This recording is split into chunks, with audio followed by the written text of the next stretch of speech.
Во далечната 2000 година заминале како туристи во посета на своји роднини во Америка, а таму останале цели 19 години.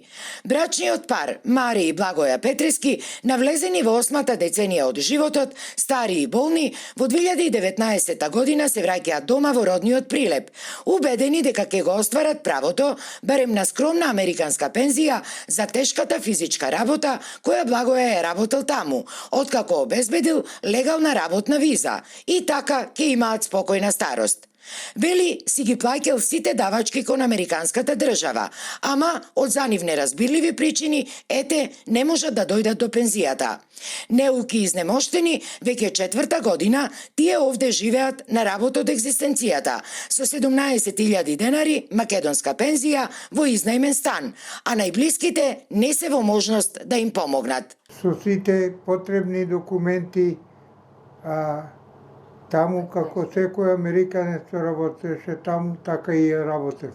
Земав секој на кој што ми одбива за пензија, за здравство, за се. Ако секој беше јадарка, $300 запираа по разни основи. Јас 2017 година од Америка се јави во Скопје. Женската ми рече, не е проблем, кој си дојдеш овде, ќе го оствариве правото. Кој си дојдовме се јавувам, сега рече топката е префрлена во Неапол во Италија. Прати таму на имейл и така почна се. Неупатени во сето ова, помош побарале од известна агенција во Прилеп, која ја презела обврската службено да комуницира со посочената канцеларија во Неапол. Таму им биле испратени сите побарани документи.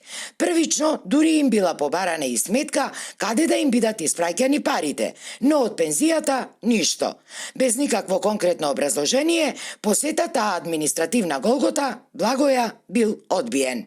Требаше барем да вратат некој писмо од Америка во образложение.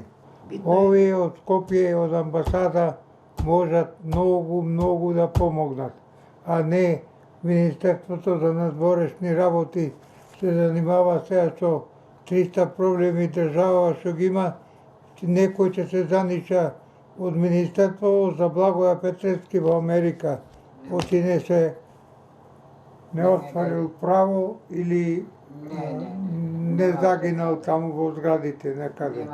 Благоја, додека бил во Америка, работел како физикалец. Учествувал и во расчистувањето на урнатините од кулите близначки, а работел и со многу опасни материјали, најчесто со азбест, зашто уште тамошните адвокати му кажувале дека ќе му следува и соодветен надоместок за тоа.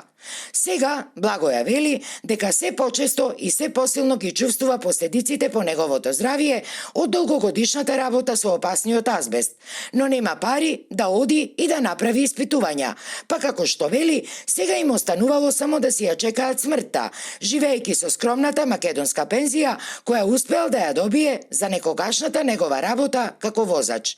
Истовремено, овие очајни луѓе молат за нивниот случај да се заинтересира и Манара и да им помогне час поскоро.